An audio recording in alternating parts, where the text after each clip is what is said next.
এক করুণ ঘটনা, আমার নবী করিমের কি শান দেখো না।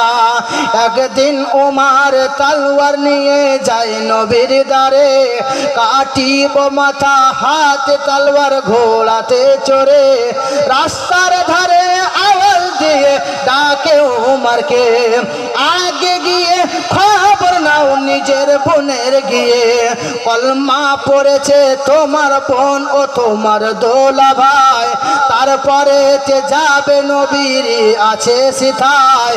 বলে ওমর চলিয়ে গেল না বোনের ওই বাড়ি, গিয়ে শুনতে পাইল কোরআনের ওই বাণী।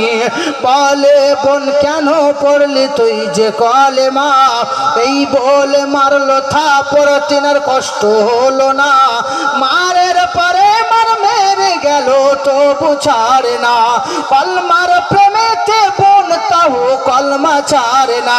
বলে ও ভাই ওমর তুমি নাও আমার জানখানা, তবু নবীর মোহাব্বতের কলেমা ছাড়বো না। সুবহানাল্লাহ, নবীর প্রেমেরই গো কলেমা ছাড়ব না।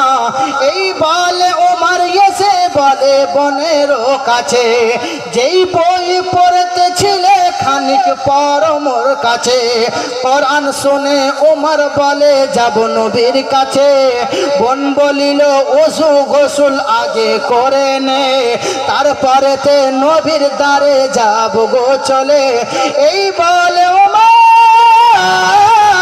এই বলে ওমর চলে গেল নবীর কাছে, নবীকে দেখে ওমর নিজে কলমা পড়েছে, নবীকে দেখে ওমর নিজে কলমা পড়েছে। সুবহানাল্লাহ, সুবহানাল্লাহ। আরো বলে নবীর কথা বেদ পুরাণে, যার প্রশংসা আছে জমিন ও আসমানে, চন্দ্র সূর্য গাই গো নবীর শান শোনো না, আজকে তোমার কাছে এসে করে বর্ণনা।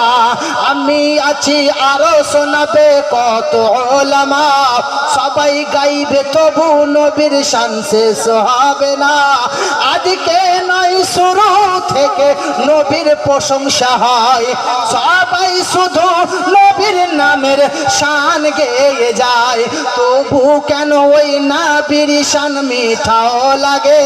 তাই তো বলে নবীর নাম জপিলে মনে যে জাগে, ইমানদার যারা আছে শোনো মোর কথা, ওই নবী হলেন ইমানের মূল জানো মোর কথা। ওই